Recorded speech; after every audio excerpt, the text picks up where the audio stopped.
Hello बच्चों, आज मैं जिस टॉपिक को डिस्कस करने चल रहा हूं उस टॉपिक का नाम है अलंकार।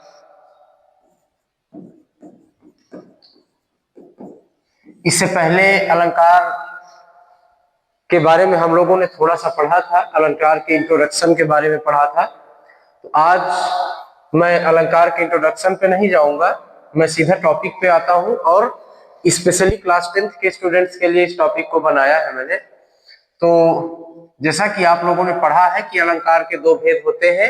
एक होता है शब्दालंकार, मतलब जब हम किसी काव्य की शोभा शब्दों के माध्यम से बढ़ाते हैं तो वहां पर शब्दालंकार होता है, और जब हम किसी काव्य की शोभा अर्थ के माध्यम से बढ़ाते हैं तो वहां पर अर्थालंकार होता है। इतना सभी ने पढ़ा था।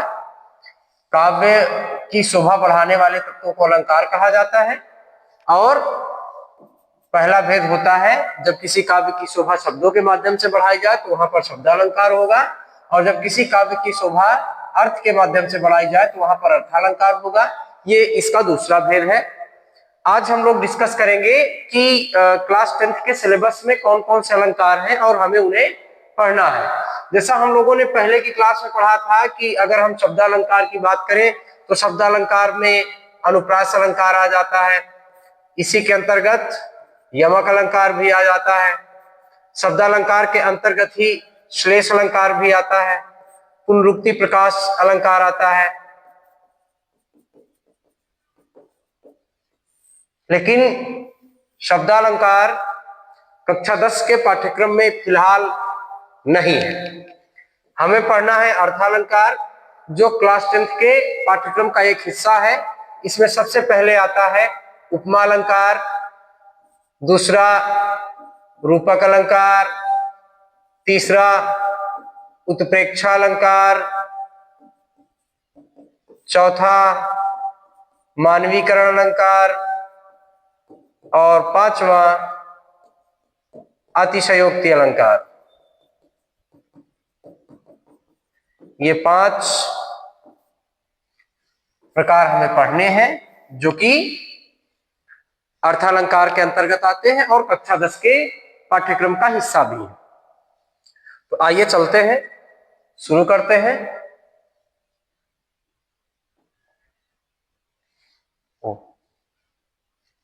Go back.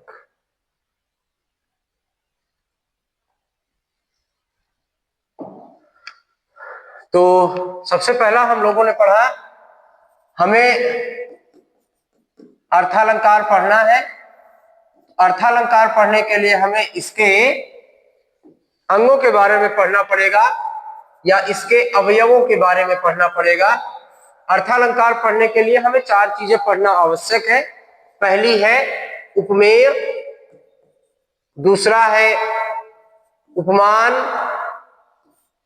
तीसरा है साधारण धर्म, और चौथा है वाचक शब्द। उपमेय, उपमान, साधारण धर्म और वाचक शब्द, इनके बारे में पढ़ना आवश्यक है। सबसे पहला आता है इसमें उपमेय। उपमेय क्या है? उपमेय वे शब्द होते हैं जिनकी तुलना की जाती है। हम क्या करेंगे? हम 2 चीजों के बीच में तुलना करेंगे। तो जिसकी तुलना की जाएगी या जिनकी तुलना की जाएगी उसे उपमेय कहा जाएगा। अब जब हम तुलना कर रहे हैं, 2 चीजों के बीच में कंपैरिजन कर रहे हैं, 2 चीजों को कंपेयर कर रहे हैं, तो अगर किसी की तुलना की जाएगी तो तुलना करने के लिए कोई दूसरी वस्तु भी चाहिए होगी, और वह दूसरी वस्तु जिससे तुलना की जा रही है वो क्या हो जाता है? वह हो जाता है उपमान। जिससे तुलना की जाएगी उसे उपमान कहा जाएगा। तो 2 चीजें हो गई, एक जिसकी तुलना की गई वो उपमेय हो गया, और दूसरा जिससे तुलना की गई वो उपमान हो गया। तुलना करने के लिए हमें कोई ना कोई आधार चुनना होता है। कोई आधार चुनेंगे और वही आधार क्या होता है? तुलना करने का आधार ही साधारण धर्म कहलाता है। तो जो तुलना करने का आधार है उसे साधारण धर्म कहा जाता है, और समानता बताने के लिए जिस शब्द का प्रयोग किया जाता है समानता बताने वाला शब्द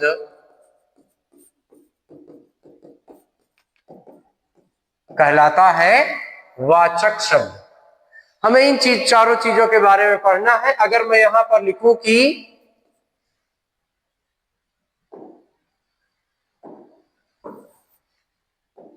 हरिपद कोमल कमल से, यहां से मुझे समझना है इन चारों अवयवों को। उपमेय वह है जिसकी तुलना की जाती है और उपमान वह है जिससे तुलना की जाती है। अगर मैं इस पंक्ति को पढ़ूं तो इससे क्या पता चल रहा है? हरिपद कोमल कमल से, अर्थात प्रभु के चरणों की तुलना कमल से की जा रही है। तो चरणों की तुलना की जा रही है, तो जिसकी तुलना की जाएगी वो क्या हो जाएगा? जिसकी तुलना की जाएगी वो हो जाएगा उपमेय। किससे की जा रही है? कमल से तुलना की जा रही है, तो जिससे तुलना की गई वो हो गया उपमान। तुलना करने का आधार क्या है? तो तुलना का आधार है चरणों की कोमलता। यही वह गुण है जो तुलना करने का आधार है। मतलब साधारण धर्म क्या होता है? वह गुण या धर्म, वह लक्षण जिसके आधार पर हम दो वस्तुओं, दो व्यक्तियों या दो संज्ञा या सर्वनामों की क्या करते हैं? तुलना करते हैं। तो हमारी ये जो शब्द है कोमलता, यह आधार है तुलना करने का। मतलब ये वह तत्व है जो दोनों वस्तुओं में विद्यमान होगा। हाँ, जिससे तुलना की जाएगी उसमें ये अधिक मात्रा में विद्यमान होगा, और जिसकी तुलना की जा रही है उसमें कम मात्रा में विद्यमान होगा। हम कम वाले को समानता बताते हुए उठाकर ऊपर ले जाते हैं और बराबर की स्थिति में लाते हैं। इसीलिए समानता बताने के लिए हम वाचक शब्द का प्रयोग करते हैं, और वाचक शब्द समानता बताता है। यहाँ पर वाचक शब्द क्या है? वाचक शब्द है से। तो ये हमारा हो गया वाचक शब्द, और ये हो गया हमारा साधारण धर्म। कहने का मतलब क्या हो गया? यहाँ पर यह अर्थ निकल रहा है कि प्रभु के चरण, हरि के चरण कमल के समान कोमल है। कोमलता क्या है? साधारण धर्म है। ठीक है। अब ये चारों अवयव है अर्थालंकार के, मतलब उपमेय और उपमान तो हमें सभी जगह मिलने वाला है। साधारण धर्म और वाचक केवल उपमालंकार के अंतर्गत आते हैं। अर्थात अगर हम यहाँ पर देखें कि जो हमने पहला एग्जाम्पल पढ़ा अभी यहाँ पर अवयव को समझने के लिए, वो उपमालंकार का उदाहरण है। मतलब उपमालंकार क्या होगा? उपमालंकार वह अलंकार होता है जहां पर उपमेय की उपमान से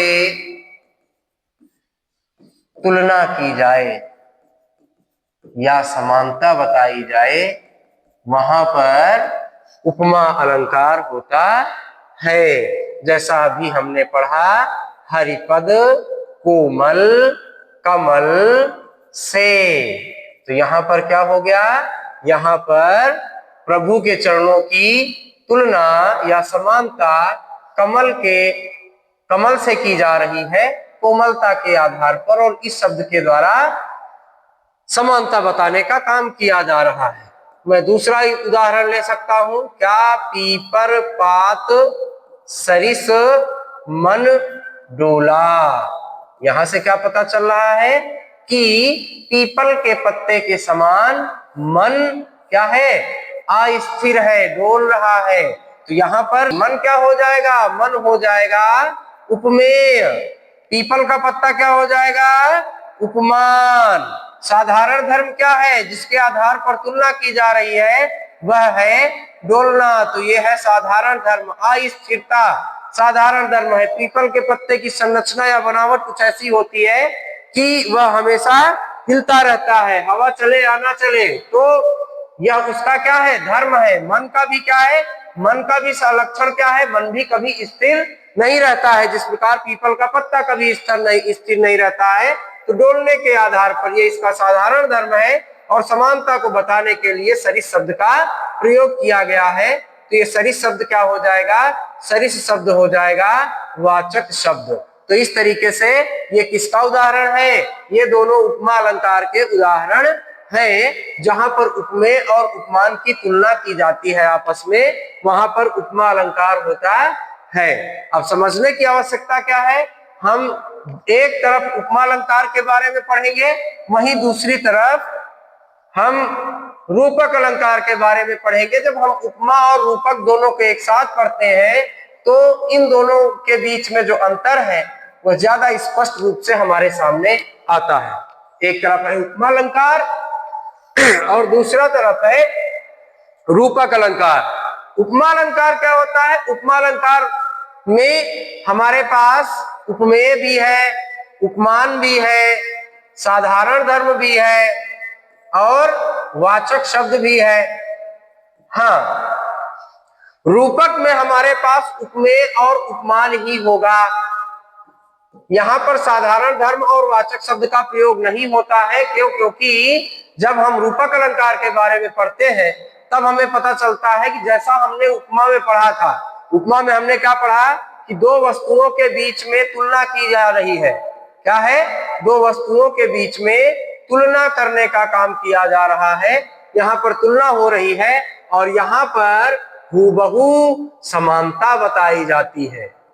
ठीक है, हूबहू समानता बताई जाएगी। उपमेय और उपमान में समानता बताई जाएगी। कैसी समानता, हूबहू समानता बताई जाएगी, 100% समानता बताई जाएगी।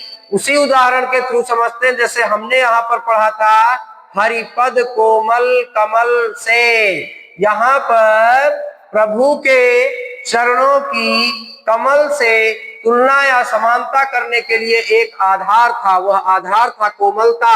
जबकि यहाँ पर क्या लिखा जाएगा, यहाँ पर मैं लिख सकता हूं चरण कमल बंदो हरिराई।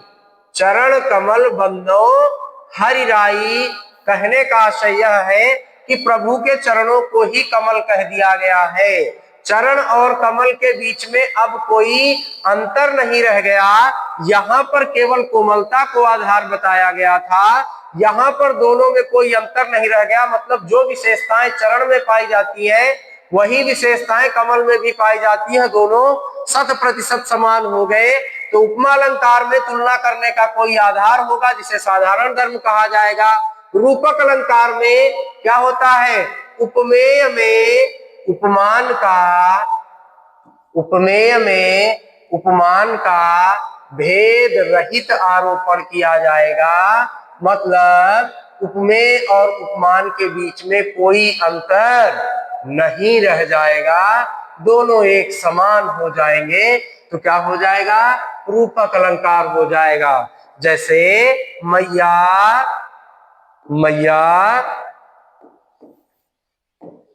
मैं तो चंद्र खिलौना ली हूं। मैया मैं तो चंद्र खिलौना ली हूं कहने का मतलब क्या है, यहाँ पर छोटा बच्चा जिद कर रहा है अपनी माँ से, क्या प्राप्त करना चाहता है, चंद्रमा रूपी खिलौना। मतलब चंद्रमा को ही खिलौने के रूप में प्राप्त करना चाहता है। वह चंद्रमा जैसा खिलौना नहीं प्राप्त करना चाह रहा है, उस चंद्रमा को ही खिलौना समझ रहा है और उसी को प्राप्त करना चाह रहा है। तो चंद्रमा को ही खिलौना कहा गया है, इसलिए क्या हो जाएगा, रूपक अलंकार हो जाएगा। दोनों के बीच में कोई अंतर नहीं रह गया, दोनों में हूबहू समानता है, 100% समानता है, भेद रहित आरोपण है। मतलब अंतर को समाप्त कर दिया गया है। तो जब उपमा और रूपक में यही अंतर है कि उपमा में तुलना करने का कोई एक आधार होगा और हम उस आधार को समझते हैं, जबकि रूपक में उपमेय और उपमान दोनों को एक समान बताया जाता है। अगला है उत्प्रेक्षा अलंकार। उत्प्रेक्षा अलंकार में क्या होगा, उत्प्रेक्षा का शाब्दिक अर्थ होता है संभावना। उत्प्रेक्षा का शाब्दिक अर्थ होता है संभावना। संभावना यहाँ पर व्यक्त की जाती है किसमें, उपमेय में उपमान की संभावना व्यक्त की जाती है। तो जब उपमेय में उपमान की संभावना व्यक्त की जाए तो वहां पर उत्प्रेक्षा अलंकार होता है। ध्यान से समझिएगा, एक है हमारे पास उपमेय और दूसरा है हमारे पास उपमान। एक है हमारे पास उपमेय और दूसरा है उपमान। अब जैसे मैं उदाहरण के द्वारा समझने का प्रयास करूं कि सोहत ओढ़े पीत पट, सोहत ओढ़े पीत पट श्याम सलोने गात, मनो नीलमणि शैल पर, मनो नीलमणि शैल पर आतप पर्यो प्रभात। समझने का प्रयास करिएगा। कवि जो लिख रहा है उसने भगवान श्री कृष्ण को देखकर किसी दूसरी चीज की संभावना व्यक्त की है।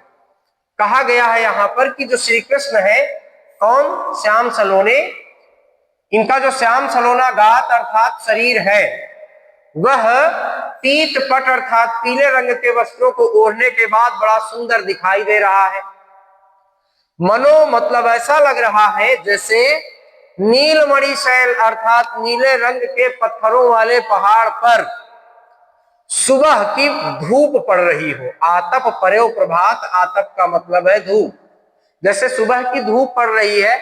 अब आप यहाँ पे मतलब समझिएगा, पीत पट पीले रंग के वस्त्र श्री कृष्ण का है, श्री कृष्ण और उनके रंग पीले रंग के कपड़े उपमेय है। यहाँ पर श्याम सलोनी जो उनका गात है, श्याम सलोना, यह भी क्या है? उपमेय है। और उपमेय और उपमान के बीच में इतनी अधिक समानता है कि उपमेय में उपमान के होने की संभावना व्यक्त की जा रही है। मतलब भगवान श्री कृष्ण का सांवले रंग का शरीर देखकर उसमें नीले रंग के पत्थरों वाले पहाड़ की संभावना व्यक्त की जा रही है। उनके द्वारा ओढ़े गए पीले रंग के वस्त्रों को देखकर सुबह की पड़ने वाली पीले रंग की धूप की संभावना व्यक्त की जा रही है। मतलब उपमेय और उपमान के बीच में इतनी अधिक समानता है कि उपमेय में उपमान की संभावना व्यक्त की जा रही है। ऐसा लग रहा है जैसे श्री कृष्ण का जो शरीर है सांवले रंग का, वह उनका शरीर नहीं बल्कि नीले रंग के पत्थरों वाला पहाड़ है, और उनके द्वारा ओढ़े गए पीले रंग के कपड़े, कपड़े नहीं बल्कि नीले रंग के पत्थरों पर पड़ने वाले सुबह की पीले रंग की रोशनी है। तो इस तरीके से जब कहीं पर आवश्यकता से अधिक समानता इस कदर बता दी जाए कि एक वस्तु में दूसरे के होने की संभावना हो, आभास हो जाए, तो वहां पर उत्प्रेक्षा अलंकार होता है। एक दूसरे उदाहरण के द्वारा समझते हैं कि उस काल मारे क्रोध के, उस काल मारे क्रोध के तन कांपने उनका लगा, तन कांपने उनका लगा, मानो हवा के वेग से, मानो हवा के वेग से सोता हुआ सागर जगा। ध्यान से समझिएगा, यहां पर भी क्या है? उपमेय और उपमान समझिएगा। यहां पर भी क्या बताया जा रहा है? एक व्यक्ति के बारे में बताया जा रहा है जिसका शरीर क्या है? क्रोध के कारण कांपने लगता है। उस काल मारे क्रोध के तन कांपने उनका लगा। किसी व्यक्ति का शरीर कांप रहा है, जिसको देखकर यह संभावना हो रही है जैसे तेज हवा के चलने से सोता हुआ सागर जग गया है। तो सागर क्या है? मतलब यहां पे समझिएगा, शरीर का कांपना उपमेय है और सागर का जागना उपमान है। आदमी का शरीर क्यों कांपा? क्रोध आने के कारण। तो क्रोध क्या है? क्रोध उपमेय है। और हवा में तूफान क्यों, सॉरी समुद्र क्यों जगा, या समुद्र में लहरें क्यों आ रही हैं? हवा के वेग के कारण। तो ये क्या है? उपमान है। मतलब उस व्यक्ति के शरीर को देखकर ऐसा प्रतीत हो रहा है जैसे क्या हो गया हो, जैसे समुद्र में हवा का एक तेज झोंका आया हो और उससे समुद्र में बड़ी बड़ी लहरें उठने लगी हो। ठीक उसी प्रकार उस व्यक्ति के शरीर में क्रोध आया और उसका शरीर कांपने लगा। तो दोनों के बीच में इतनी अधिक समानता है कि उपमेय और उपमान, इन दोनों में उपमेय में उपमान की संभावना व्यक्त की जा रही है, इसलिए यहाँ पर उत्प्रेक्षा अलंकार होगा। तो ये था आपका उत्प्रेक्षा अलंकार। इसके बाद हम बात कर लेते हैं मानवीकरण अलंकार की। मानवीकरण अलंकार कहाँ होता है? तो मानवीकरण अलंकार होगा जब किसी निर्जीव वस्तु में क्या हो जाए, जब किसी निर्जीव वस्तु में कोई निर्जीव वस्तु हो या फिर कोई प्राकृतिक घटक हो। प्राकृतिक घटक मतलब नेचुरल कंपोनेंट क्या हो जाएगा, इसमें आ जाएगा पेड़, पौधे, बादल, पानी, बादल, पानी, हवा, ठीक है, प्राणी, मिट्टी, ठीक। ये विभिन्न प्रकार के प्राकृतिक घटक है। मतलब कोई भी ऐसी वस्तु जो या तो निर्जीव है और या फिर अगर सजीव है तो वह मनुष्य नहीं है।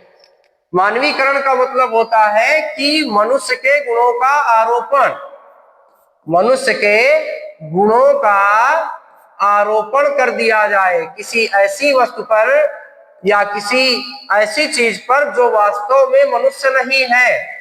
तो मनुष्य के गुणों का आरोपण किसी निर्जीव वस्तु में या किसी प्राकृतिक घटक में, मतलब उसमें जान हो सकती है, सजीव हो सकती है, लेकिन वह मनुष्य नहीं है। अगर ऐसी किसी चीज में क्या हो, मनुष्य के गुणों का आरोपण हो जाए तो वहां पर मानवीकरण अलंकार होता है। जैसे मैं कहूं मेघ आए, मेघ आए बड़े बन ठन के,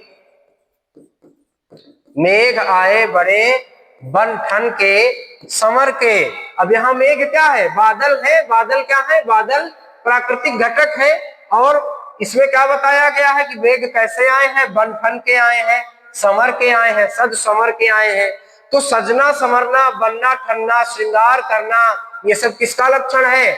यह सब मनुष्य का लक्षण है, मनुष्य के गुण है। तो मनुष्य के गुणों का आरोपण किस पर कर दिया गया? एक प्राकृतिक घटक पर कर दिया गया, इसलिए क्या हो जाएगा यहाँ पर मानवीकरण अलंकार हो जाएगा। दूसरे उदाहरण के द्वारा समझते हैं।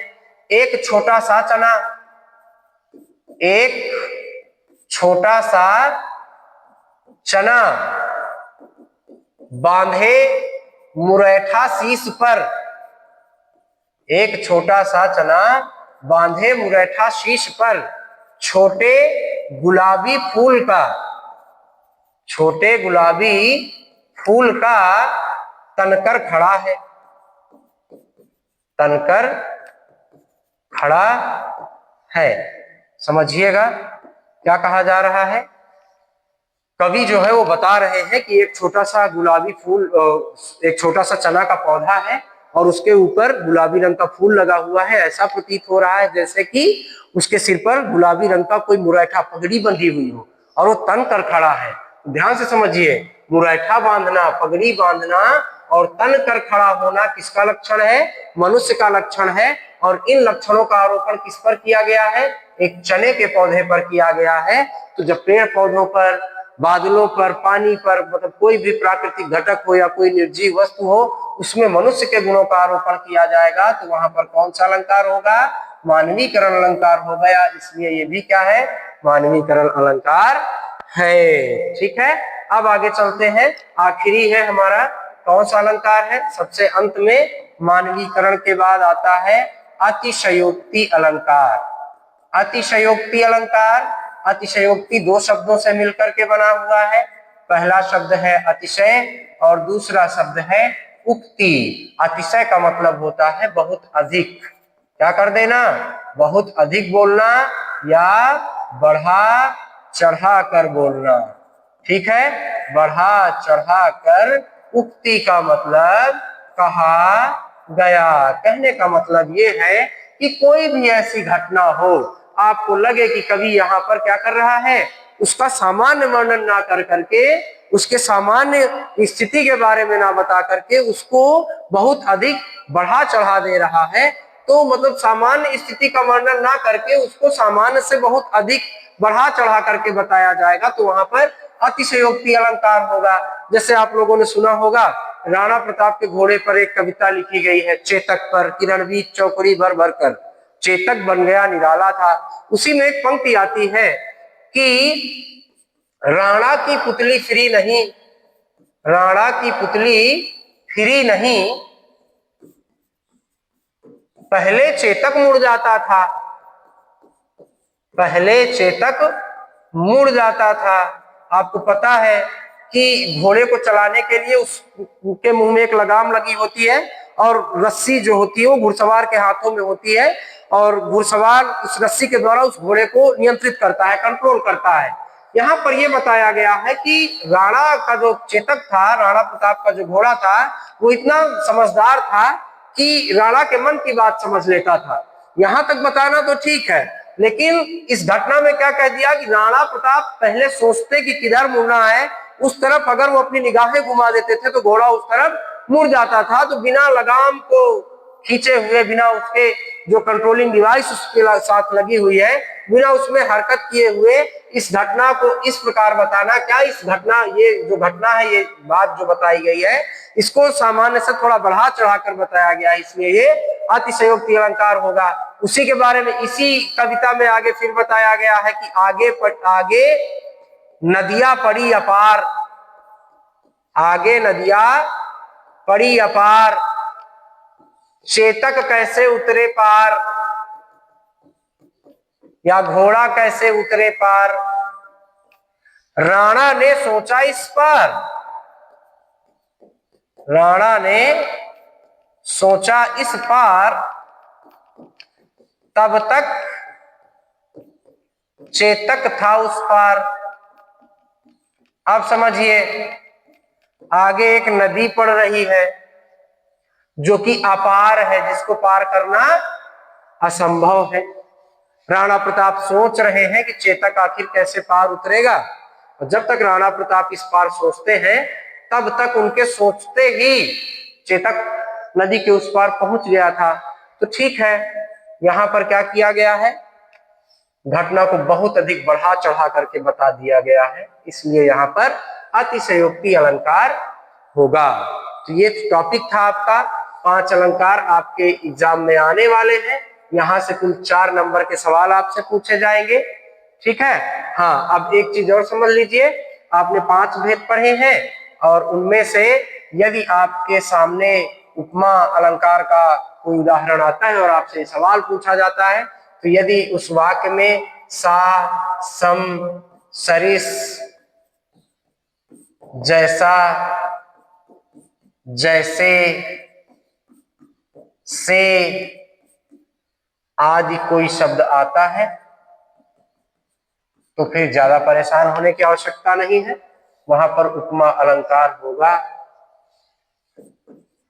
अगर आपके सामने जनु, जानो, मनु, मानो, मनहु, जनहु, मनो, जनो, ज्यों जैसा कोई शब्द आता है तो आप आसानी से पहचान जाएंगे कि वहां पर उत्प्रेक्षालंकार है। कोई निर्जीव वस्तु दी गई है, उसमें मनुष्य के गुण बताए जा रहे हैं, तो आप वहां पर मानवीकरण अलंकार को समझेंगे, आपको पता चल जाएगा। कोई भी घटना आपको सामान्य से अधिक बढ़ा चढ़ा करके बताई गई लग रही है तो आपको वहां पर अतिशयोक्ति अलंकार लगाना है।